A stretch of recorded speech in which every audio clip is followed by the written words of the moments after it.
Hello পরীক্ষার্থী বন্ধুরা, কেমন আছেন সবাই? আশা করি ভালোই আছেন। বাংলা সাহিত্যের সাহিত্য আলোচনায় আজকের বিষয় বঙ্কিমচন্দ্র চট্টোপাধ্যায়। বঙ্কিমচন্দ্র চট্টোপাধ্যায় জন্মগ্রহণ করেন 27শে জুন 1838 সালে এবং মৃত্যুবরণ করেন 8ই এপ্রিল 1994 সালে। জন্মস্থান পশ্চিমবঙ্গের 24 পরগনার কাঁঠালপাড়া গ্রামে। ছদ্মনাম কমলাকান্ত। সংক্ষেপে এর বঙ্কিমচন্দ্র সম্পর্কে জেনে নিই। বঙ্কিমচন্দ্র চট্টোপাধ্যায়কে বাংলা উপন্যাসের জনক বলা হয়। তাকে বাংলার ওয়াল্টার স্কট বলা হয় কারণ তার উপন্যাস সৃষ্টির পশ্চাতে স্যার ওয়াল্টার স্কটের আদর্শের প্রভাব পরিলক্ষিত হয়। বঙ্কিমচন্দ্র চট্টোপাধ্যায় পেশায় একজন ম্যাজিস্ট্রেট ছিলেন। তিনি ছিলেন উপমহাদেশের প্রথম ম্যাজিস্ট্রেট এবং গ্রাজুয়েট। তিনি মুসলমান কর্তৃক সাহিত্য সম্রাট এবং হিন্দুদের কর্তৃক ঋষি উপাধি লাভ করেন। তার প্রথম কাব্যগ্রন্থ ললিতা তথা মানস 1856 সালে প্রকাশিত হয়। বাংলা সাহিত্যের প্রথম সার্থক উপন্যাস দুর্গেশ নন্দিনী তিনি লেখেন 1865 সালে। ইংরেজি ভাষায় রচিত প্রথম উপন্যাস রাজমোহনস ওয়াইফ 1864। তিনি বঙ্গদর্শন পত্রিকা প্রকাশ ও সম্পাদনা করেন।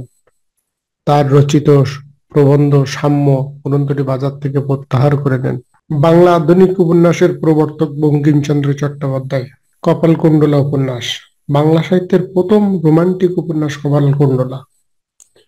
উপন্যাস উপন্যাসটির নায়ক নবকুমার।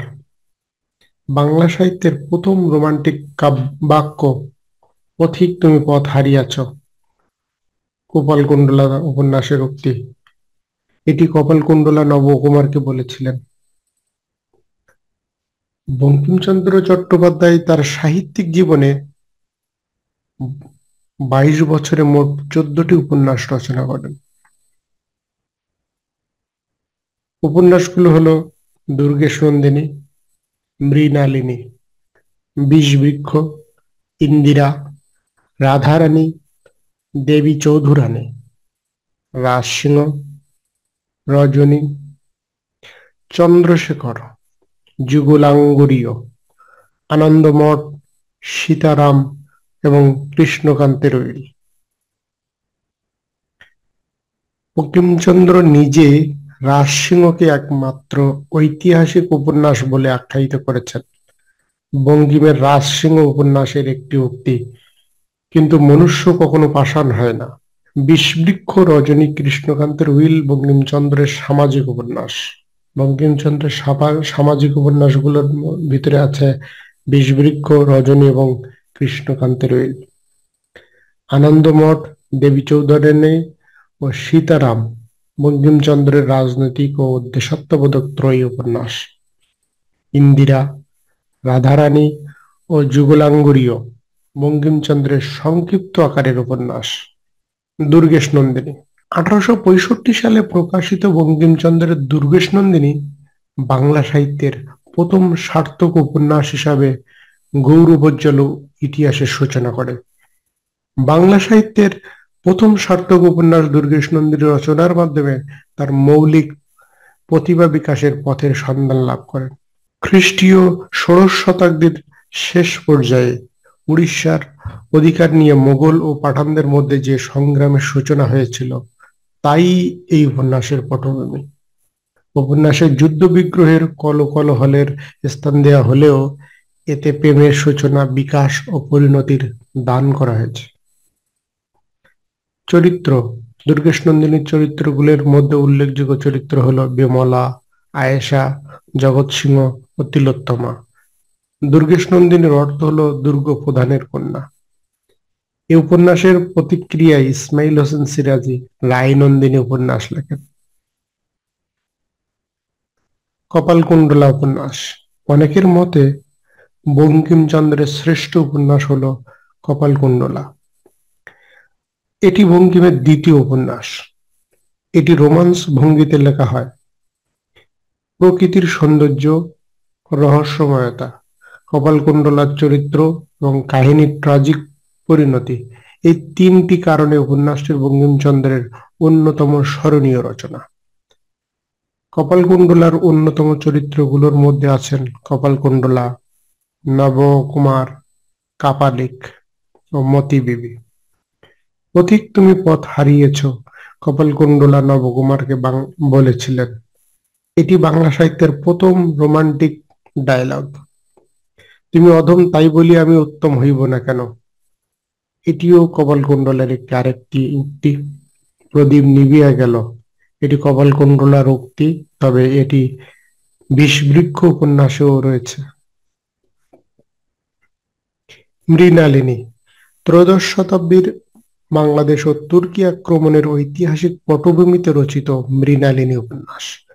কৃষ্ণকান্তের উইল 1878।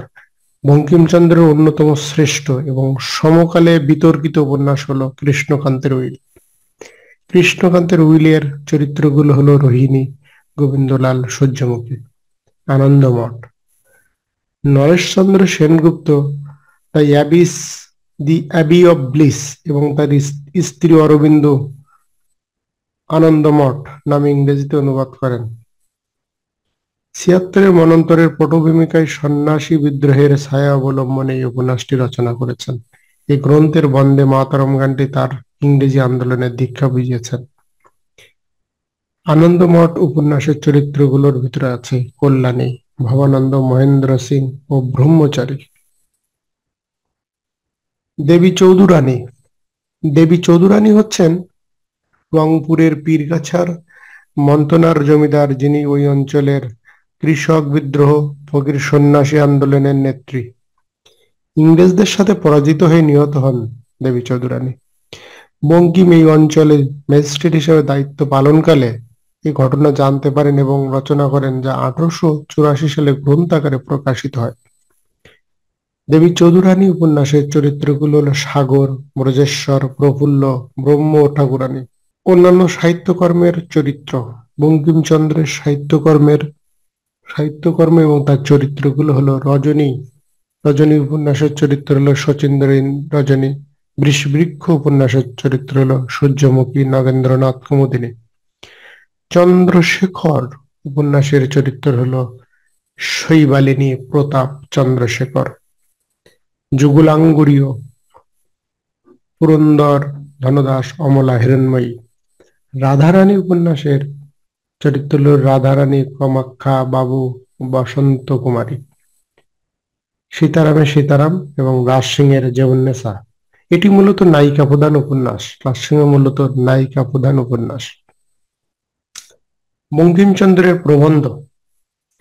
ব্যঙ্গাত্মক ও সরস প্রবন্ধগুলোর ভিতরে আছে লোকরহস্য, কমলাকান্তের দপ্তর, মুচিরাম গুড়ের জীবনচরিত।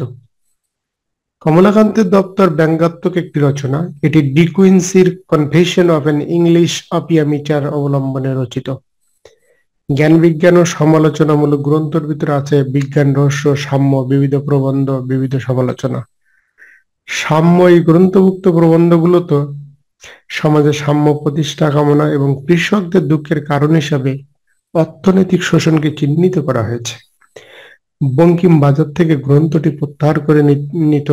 মনে রাখুন, সাম্য বঙ্কিমচন্দ্র চট্টোপাধ্যায় কর্তৃক রচিত, কিন্তু সাম্যবাদী কবিতা কাজী নজরুল ইসলাম কর্তৃক রচিত। বঙ্কিমচন্দ্র চট্টোপাধ্যায়ের অন্যান্য প্রবন্ধগুলোর ভিতরে আছে লোক রহস্য, বিবিধ সমালোচনা, বিজ্ঞান রহস্য, কৃষ্ণচরিত, ক্ষুদিরাম গুড়ের জীবনচরিত, ধর্মতত্ত্ব, বিবিধ প্রবন্ধ উল্লেখযোগ্য। দর্শনশাস্ত্রের ভিতরে আছে কৃষ্ণচরিত ও ধর্মতত্ত্ব। ধন্যবাদ। ভিডিওটি ভালো লাগলে লাইক, কমেন্ট ও সাবস্ক্রাইব করবেন।